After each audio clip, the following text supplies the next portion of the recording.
Hi, welcome to the Space Policy Show. I'm Colleen Stover from the Aerospace Corporation. Today's episode is number 93, Bringing More Stars to Space, DEI across the sector.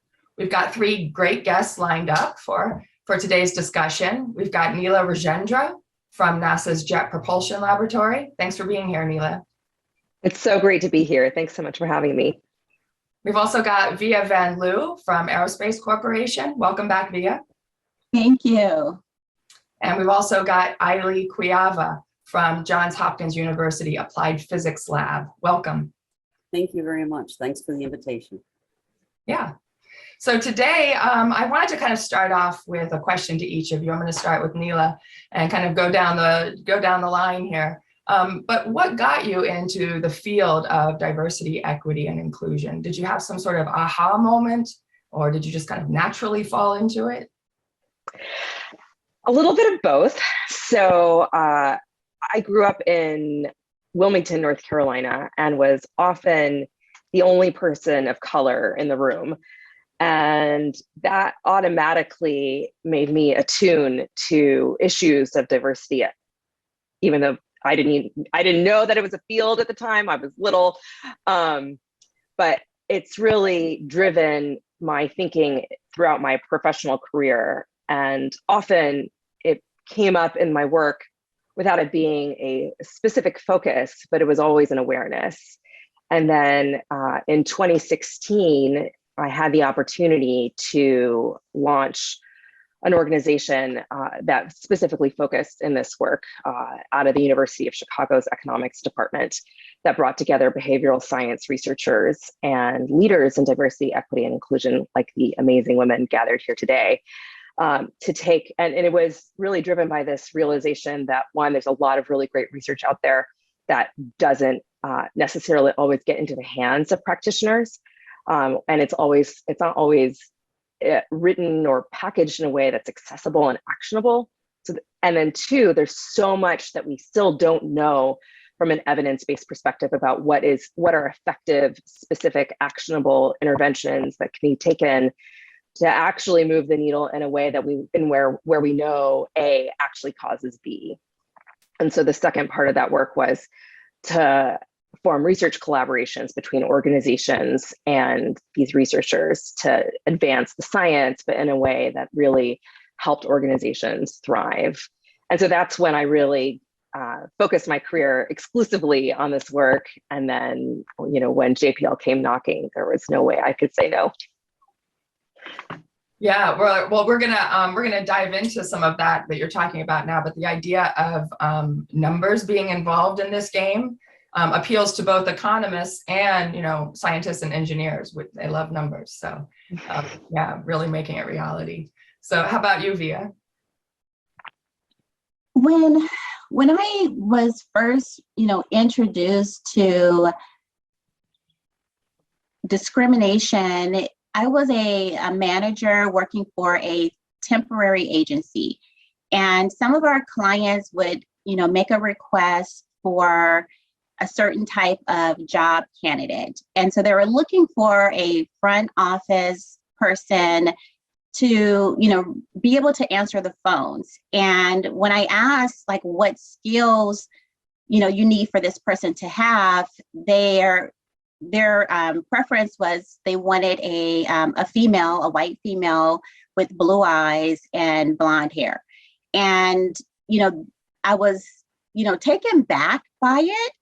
And so I started asking, well, is there a switchboard? How many, calls are coming in? And they were, really adamant about, what they wanted. And that really pushed me toward the field of diversity, equity, and inclusion, because I wanted to make a difference. I wanted to be able to provide, support and also advocate for people to make sure that they were, treated with respect, but then also, for the skills that they had and not by the way that their appearance, the way that they looked. Yeah, so a very personal experience that really influenced your propelling into the field. Interesting. Aili, how about you? sort of who I am, because I was raised in upstate New York in a very, very progressive, very liberal family.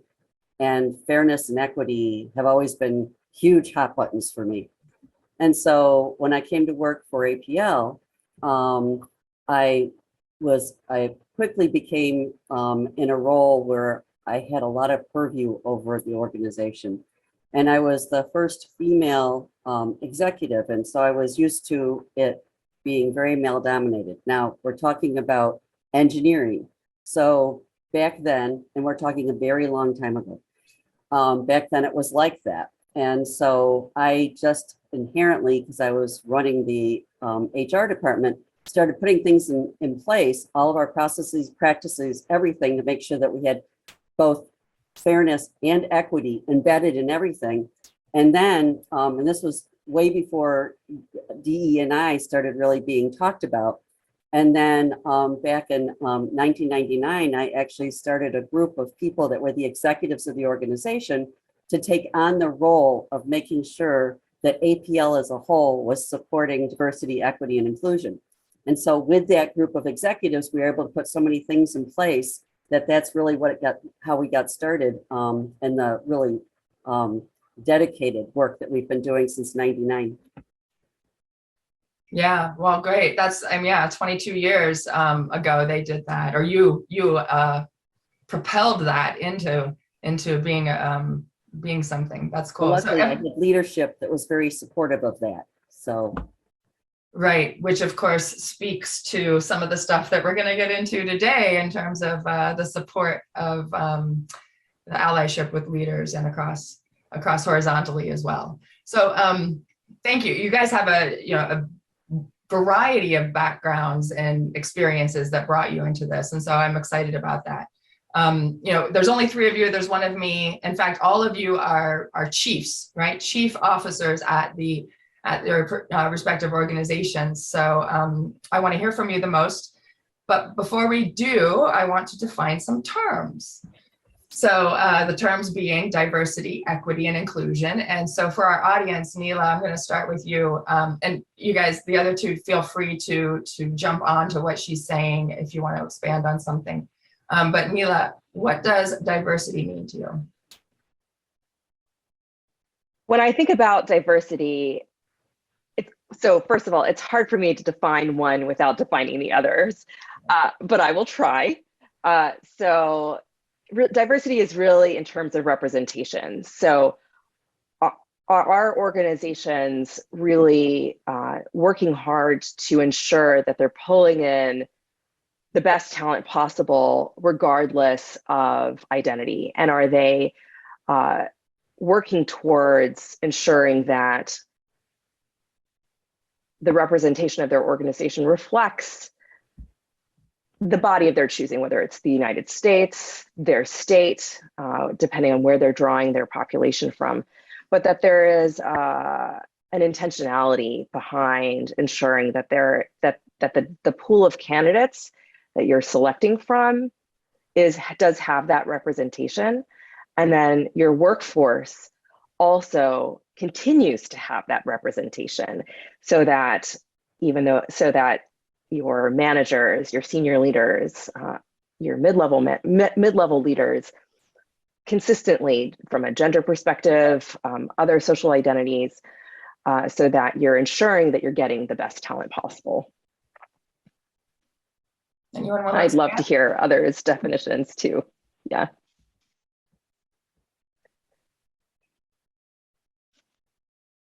Anyone want to expand on that or add to it? Or I'll jump in. Sure.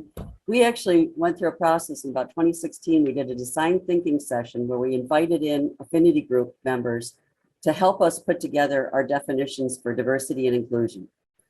And with diversity, well, we were so focused on the fact that it's all of the things that you're bringing to the table. It's not just the traditional diversity of gender, race, ethnicity. It's everything that would make you a protected individual, but it's also your background, your experiences, all of the things that would bring you in thinking differently than others. For an organization where everything to us is really being on the cutting edge of technology and innovation, it's so important that you're listening to all those different voices, because all the research has been showing that having a diversity of thought on all of your teams is going to give you a better product.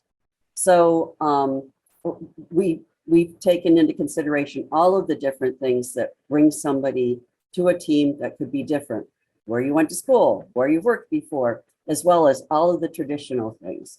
So it's kind of an all-encompassing set of characteristics that we look at for diversity. I could just add, speaking of the research, I just want to mention Kathy Phillips from Columbia University's. She's an organizational behavior researcher, fortunately passed away a few years ago, but really a pioneer in this work. And she did a years-long lab study looking at hundreds of different kinds of groups, and found over and over again that diverse teams are smarter. And to your point, that it's not necessarily social identity or gender or any of those protected classes. It can be any kind of diversity. But when you're in a room, when you're in a group with other people who are in some way different from you, you work harder. And that's what makes diverse teams smarter. And so I completely agree that it is beyond, those typically protected classes, that we need to think about it from all levels.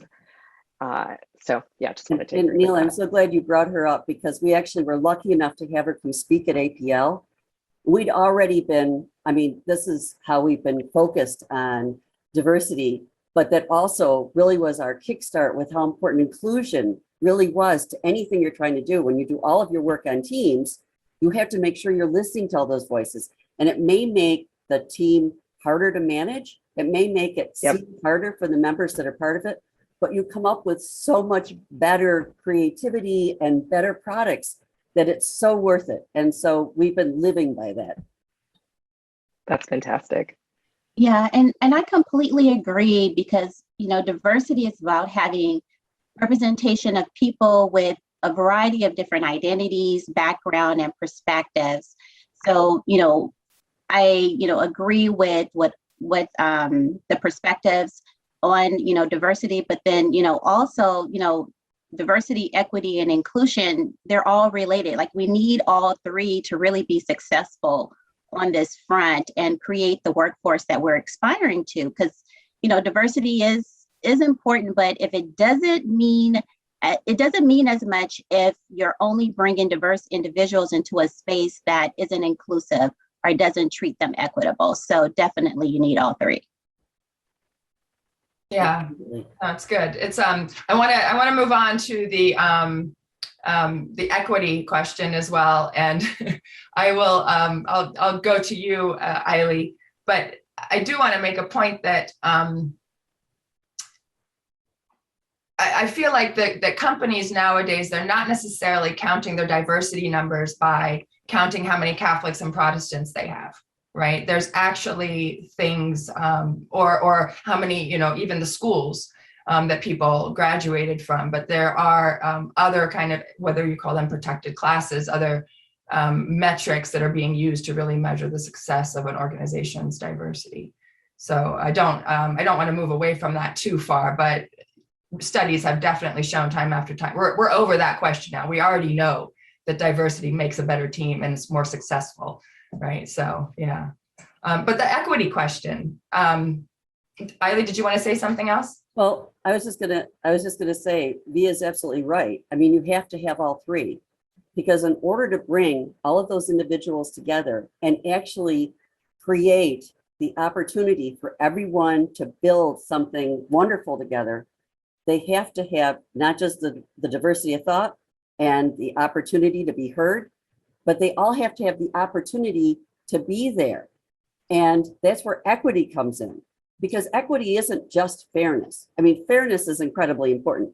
Equity is making sure that everybody has the same ability to be in that room at the same time, so that you can all learn from each other and build on something. So Via is absolutely right. You have to have all three.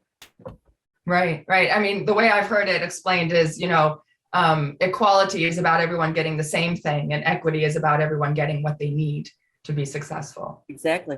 Yeah. How about inclusion? Via, it's more than just a seat at the table. Most definitely. Inclusion is about, creating that culture of belonging, where everyone feels respected, valued, and able to participate, but then also making sure that they have a voice and their voice is being heard. Yeah. No, I heard Secretary of Defense Lloyd Austin had a quote. This is not exact, but it was something like diversity was getting invited to the party and inclusion was getting asked to dance. So that's actually a very old saying that we've been using for a very long time. And it's so true because it brings it home to people. Right. Yeah, and they also added, I think, equity is the space that you receive on the dance floor, and equality is being a part of the planning committee. I hadn't heard that. Well, I feel sorry for all the young people these days that have missed out on the last 2 years of dances, homecoming, Sadie Hawkins, prom.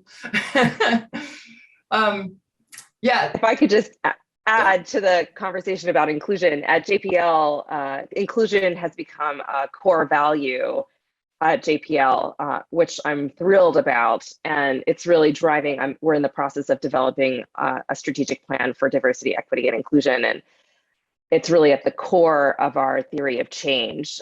And we really see it as, again, drawing on Kathy Phillips' research, but the ability to be one's authentic self and to bring one's whole self to work and to be respected for that and be included in the conversation and ensure that your ideas are being heard and that you're being seen.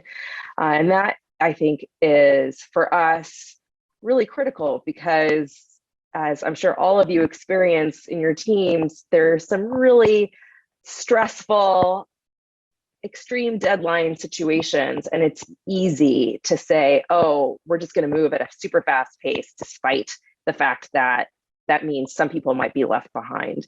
And instead, we're saying, no, actually, how we do our work is just as important as the work that we do. And we're really working hard to make that shift. But it is an ongoing process, and looking forward to hearing how it's going for all of you. I'm so glad you brought that up because inclusion is so critical, and especially when you're in engineering teams. And what can happen is that speed with which you're trying to move. One, engineers tend to kind of shred ideas anyways. So we call it idea speed. So we've had to train people. We have a class on diverse inclusion so that people take into consideration what they're doing to each other on these teams so you don't shut anybody down. But we've also brought in DISC so that people could understand some people are going to be thinking differently. You'll leave them behind. So it's not just being polite. You got to worry about moving so quickly that people don't have time to absorb and work. So that's one of the things that we offer is DISC profiling so that people can see in a team how their team is made up so people can be cognizant of that too when they're trying to run the team inclusively. Yeah, well, that actually brings us into the next question. I was actually going to start that with you, Aili, just in terms of, what's unique about the space sector. So I know that APL is not only space, and so I want to hear your perspective of what's unique, that's something from your observations or. Well, there's a couple of things. So the space sector is about 20% of our organization. And one of the wonderful things about the space sector, because when I'm thinking about how we're going to increase diversity, bring people and make it attractive, is talking about our work. Well, so much of the rest of our work is things we can't talk about. But the things we get to do in space are so cool that we are able to attract lots of different people to APL because it's one area we can talk about the work. So that makes it different. Also, because a lot of the teams that space works with will be international, and the work that we're doing in space is not classified, we're able to bring in more international staff members than we can in the other parts of APL. So those two things, for me, when I'm comparing it to the whole rest of the organization, make space different. We still have engineers and scientists that we're working with, but it's a little different because of the work that we're doing and not being classified. And Via, that's quite different for aerospace, isn't it? What's special about your experience in the space sector and from aerospace perspective? From aerospace, it's no secret that, we are at, an exciting time in the space industry, with rapid growth and innovation across all sectors. And, one of the ways we are really, making the most of opportunities in front of us is, like building, diversity and inclusion within our workforce. And, and that's welcomed and supported. And our talented individuals with all different, backgrounds that we are, bringing in order to, to solve some of the hardest problems. And so we recognize that, again, that different ways of thinking, diverse perspectives and backgrounds are creating opportunities for those voices to be heard. And it's essential to innovation and solving those problems. And so, I definitely, see that there is, success in building, that modern workforce that can meet the challenges of today within our current space enterprise. Okay. Neela, you're relatively new to the space industry. So what about you? Like what's, can you compare space to other industries? I mean, if so, what? So one of the things that I'm so excited about in this new work is in previous looking at other industries, particularly tech industries, a common refrain that I hear is, oh, well, as long as your hiring rates reflect the graduation rates of the schools that you're hiring from in STEM, that's sufficient.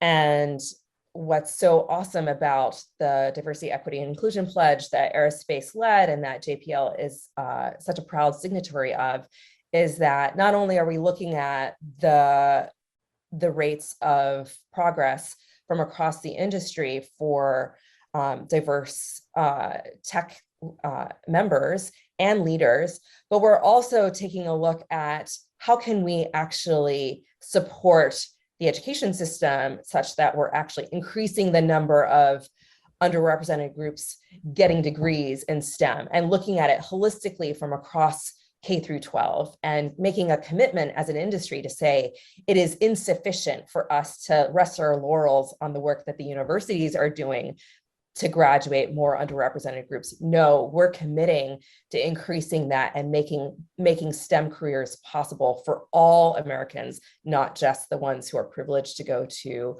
and get access to those institutions. So that's something that I'm really thrilled about, and I'm really excited to be partnering together on. Yeah, we're going to talk a little bit more about that pledge later on, but I do want to pick at something that you started talking about, and you saying, the idea that you're doing good if you're reflecting graduation numbers. And, there are certain schools that industries pick from, the ones that are well-known engineering schools, for example, for the space industry. Community colleges might be overlooked, requiring 4-year or longer degrees for hires might be a block for some people that have the experience and even certifications. So what does that, how does this fact that space is about STEM, how does that STEM pipeline affect the workforce today, and even offers continuing challenges as we're, like you mentioned, we're looking at that K through 12 window. Does Via or Aili, do you want to? I'd be happy to jump in here. This has been something that's been so important to APL.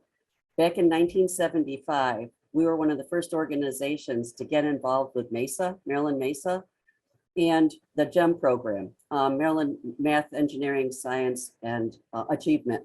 And the whole idea of the program is to get young students that are like, 3rd grade up through out of high school involved in doing cool activities that are STEM related.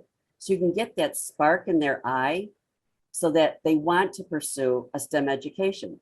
So we've been doing that since 75. We now have a whole bunch of programs. I'm lucky enough to have, as part of my organization, this wonderful STEM program management office where we're actually interacting with thousands of kids every year, because it's so critical. We do push more women and individuals from underrepresented groups into STEM fields. And one of the problems you have is schools don't necessarily offer the support and the encouragement people need. In fact, it can be pushed up. I just recently heard this too. It killed me. Somebody was telling me that their daughter was being told, you don't want to go into that. That's not something that, girls do. I'm like, oh my God, in this day and age, somebody's still saying that. So we create these opportunities where they go do something really cool in teams, they get recognized, and they're diverse teams, they get recognized, and they can end up going to competitions, not only across Maryland, but then if they win, they get to go to the Maryland Mesa Championships. So they're always in some other state. And it gets them excited enough that when they're then having to take those horribly difficult math classes that are what you're required to do to get into engineering or science, and you're excited enough about it that you'll go through that even when all your other friends are out having a good time and you're home working on that stuff. And that's what we focus on, giving them the additional help so that that whole equity thing, because you may not have parents that are going to be able to help you with that. So we're trying to provide all of that so we can get more students to go to school for STEM fields. So I was excited to hear that's part of the pledge because it's so critical. I've been at this for so many years and we're not watching the numbers go up. I don't understand. This is where all the jobs are. This is where the coolest work is. So Via, like for aerospace, I mean, how do you, well, not from aerospace, but from your perspective, how do you translate that STEM pipeline into the space workforce, right? Because there's a lot of competition out there for highly qualified STEM graduates. So how do we get them into the space workforce? And that was the focus really for the Space Workforce 2030 pledge, because we're all looking at the same pool and we're sharing the same pool of talent. And so as an industry, we all needed to be able to come together to work this problem. And the Space Workforce 2030 pledge, this is the first of its kind commitment for over 25 leading space companies to work together to advance diversity across our industry. And as it was mentioned, the pledge was signed by executives at the Space Symposium, and it outlines several long-term efforts to increase diversity and representation in our collective technical workforce, but then also the commitment to increasing the diversity within the pipeline. And so that's like really important, being able to collaborate as a space industry, looking at the skilled workforce, as well as the colleges, the certification, the trades, to see how we can share best practices, but then also think out of the box and have various different sponsoring in events to be able to engage and change the direction, but then also building that diversity pipeline up within STEM for our next generation. Right. And I mean, one of the most exciting things coming out of that pledge for me, that pledge 2030, was the metrics. How do you measure success? So what was the agreement there in the pledge? Can you just share that with us, Via? Yes, of course. So with the pledge, the efforts we want to achieve is to significantly increase the diversity within our technical workforce, but then also to increase the representation in senior leadership, and then partner with universities to increase the diversity of aerospace engineering graduates, and then sponsoring K-12 STEM programs that collectively reach, over 5 million, students annually. So we've committed to hold ourselves accountable through, annual, reporting of aggregate workforce data, but then also, highlight our achievements and progress annually at Space Symposium. So we have pledged to meet regularly as a group to strengthen our diversity, equity, and inclusion within, recruitment and STEM outreach efforts, and, also to, work together to, share best practices along the way. Yeah. And those numbers things, Neela, I know you come from SOTI, so can you tell us something about that, and just the annual thing that Via is talking about how they aggregate the numbers behind the scenes of all these signatories and try to produce something about where we are in that level of success for DEI in the space industry. Collecting that stuff is hard, right? There's a lot of challenges to that, whether it's collecting people's personally identifiable information, whether it's trying to get people voluntarily to identify, whether it's observable and non-observable, like actually being able to disaggregate everything so you can really get a clear picture. So can you talk a little bit about some challenges that you've seen in measuring success?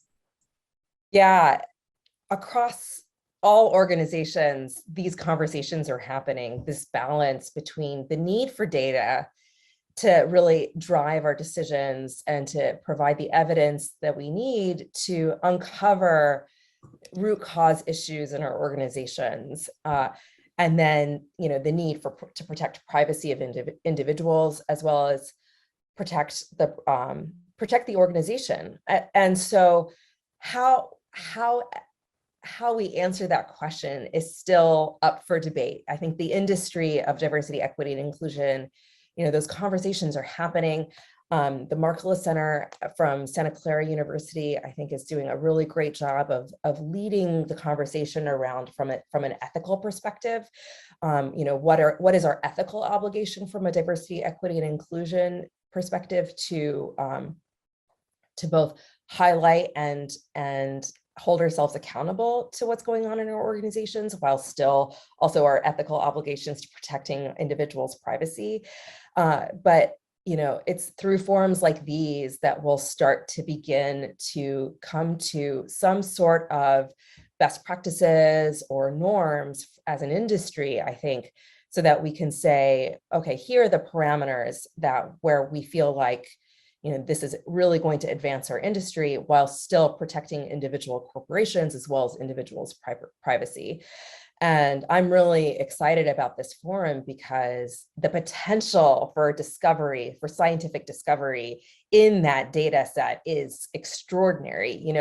If we're able to partner with universities and have researchers take a look at this disaggregated data, if that's even possible, the potential for understanding is profound, because most researchers have never been able to look beyond one organization's data set, and the sample sizes therefore are pretty small.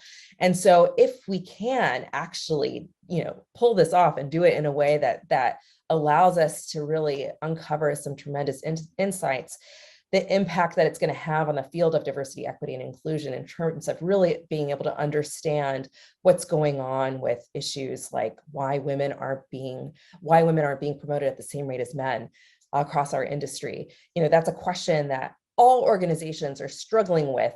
That's not unique to our industry, but if we can start to understand a little bit more about those drivers, the way that we can actually affect change then will become much more profound. Yeah, absolutely. Like I said, the numbers thing is the most exciting part, because that's what you can put in front of somebody and say, see, we are getting better, or see, we're not getting better, we have to do better. So Aili, I know APL did not sign this pledge 2030, but it's because there's a unique situation going on there. So can you kind of expand on that and maybe talk about some of the challenges you guys have had at APL for measuring success?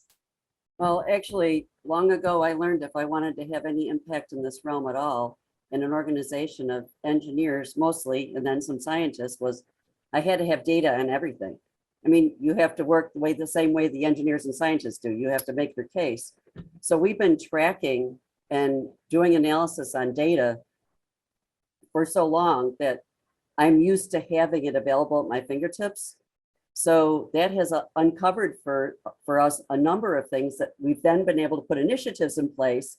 And the way we've been able to get everybody supporting those initiatives is you provide them with the data and you show them what's happening. And then you can measure that you did better because you're still tracking the data. So we've been doing this for a very long time because I knew that was the only way, is everybody had to become accountable with that data. So they all had to see their own data. They had to see the organization's data. We protect it because we don't share what individuals are outside of, I mean, obviously their organizations will know, but when we collect all of that stuff, we collect that information because we need it for affirmative action. And we do the data analysis. So when people ask us if they can have that, we're like, no, you can't, because when people self-identify, they do that because they're providing us the information we need. It's not because they want to share it. If you want to ask people those questions, you can, but we aren't going to share somebody else's data. So that protection of it is very, very important to me. I've been very serious about protecting this data for a very long time because people don't want to necessarily be known for what they self-identified as. I mean, they want to be known as a brilliant engineer, a brilliant scientist, or a great leader. So we're very careful about that. But I also know on the other side, if I don't present the right data and do the analysis to show where there may be issues, I'm not going to get the action we need to have. So we think this is critically important. And back in 2014, we started providing the details of all of our data to our staff so that they too could see all the breakdowns and leadership and classification and everything, so that they could themselves see where we are. So it's a way of holding ourselves accountable. So yeah, the accountability aspect is, I mean, whether you're an individual, whether you're a manager, whether you're being accountable for behavior at work as a colleague, whether you're accountable as at the corporate level, or even as we're talking to today at a kind of industry level, the space sector. So that accountability, and of course, trying to balance that with ethical obligations to both company, individual, and society as a whole, really. So, yeah. So one thing I want to talk about the STEM outreach. I just wanted to bring up to everybody, another wonderful thing it does for you is if you're doing programs like that, where you're working with young people, you identify, they're absolutely brilliant. They're so impressive. We'll have these poster sessions where at the end of like the intern program we have for high school kids, they'll present and you'll think, there's no way they're not already through college. They're brilliant. And it also builds a pipeline. Now we're doing it because it's the right thing to do for the country and for the STEM workforce. But the other positive is they get to know APL. So if they like us, we also have a heads up. So when you're talking about building that pipeline, all of our STEM outreach has helped with that too, because I can track exactly how diverse each of our STEM programs are, and then how that feeds right into our high school internship, and then our college internship, and then our recruiting from colleges, and then the rest of our hiring. So it's wonderful to be able to see that. And so it's really worth it, not just for the country, but for each of your organizations to be doing all of that STEM outreach.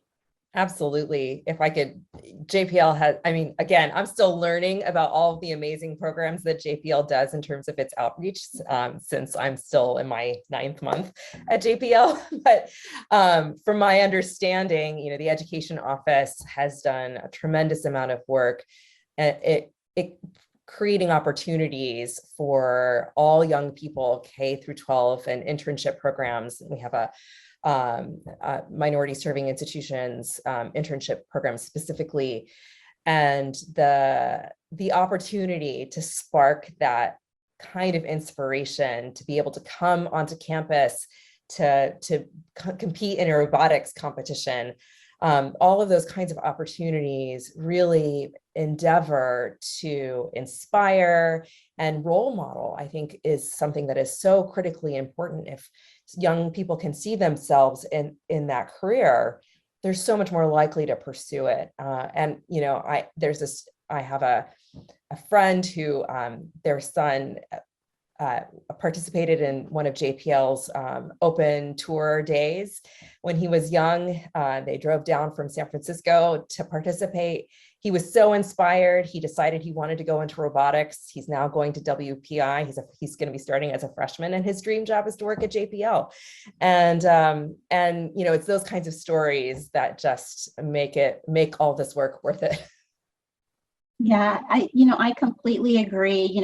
Just from our body of work, we see that from first, second, and third grade, there's about 1/3 of students that lose interest in STEM, and, girls are selecting out. And so we have a robust, K-12 STEM program at Aerospace to engage teachers and students at Title I schools with student resources, helping with developing, STEM curriculum, volunteering in classrooms, and supporting, science competitions, and providing scholarships, as well as high school internships, because we know that this is also, the pipeline. So we have to, provide a foundation of resources to keep that engagement and interest within STEM so that it can follow all the way through high school, into the colleges, into the universities, and then back into the workforce. Yeah, that idea of basically providing resources for people to stick with it, right? I think it's hugely important, right? Yeah. Even if they're smart enough, that doesn't mean they don't have they're not going to be able to pay for getting into a school, or if they have to take care of parents, they can't go off to another state, Neela? Yeah, I was just going to say that's why programs like Posse and Beyond 12 that provide that additional resources and support that's based in research, that suggests that, peer-to-peer mentoring and other kinds of support mechanisms to help ensure that these students are graduating at the same rate as folks who've been going, who have multi-generations of people who have been going to college. The more that we can, maybe focus on STEM specifically, again, getting back to that pledge, I think the power of the industry's push could potentially, really help to catalyze that kind of work. Yeah. No, the education pipeline and what it means to the future of the space industry and our exploration off planet and all kinds of stuff is definitely evident. And so I'm really heartened to see, your three great organizations really leaning forward and leaning in on the education pipeline. So not just helping people that are coming out of university now, but yeah, going back, really by going younger, we're actually propelling ourselves further into the future, the younger we go, right? Well, I've had a great time here. I obviously did not get to all my questions, but that's okay. I do want to kind of finalize and sign off with a question to each of you about maybe, and I'll start with you, Via, a success story. Is there something that has happened? I know DEI has changed a lot in the last couple of years. It's really propelled itself into the forefront of a lot of thinking. And so is there a success story, either a personal one or something from aerospace that you can share with us that you're particularly proud of? Well, going back to the Space Workforce, 2030 pledge, I am, definitely proud to be a part of that. Our CEO, Steve Osakowicz, recognized that, we face the common challenge around diversity, and there's more to gain by working together in this area as an industry, and having, the CEOs to, commit to this pledge and leading it and collaborating, across our industry is really going to, make a big difference within the diversity pipeline that we are building. And so this is, something that I am, really proud of, and looking forward to, working with, the other organizations that have joined the pledge to continue to build the momentum and to, hold ourselves accountable by creating that diversity and inclusive, industry. Yeah, no, it's pretty amazing what you guys did with that pledge and turning it around at the announced at the Space Symposium, so 2020. Aili, how about you? Is there something, a success story that you can share with us?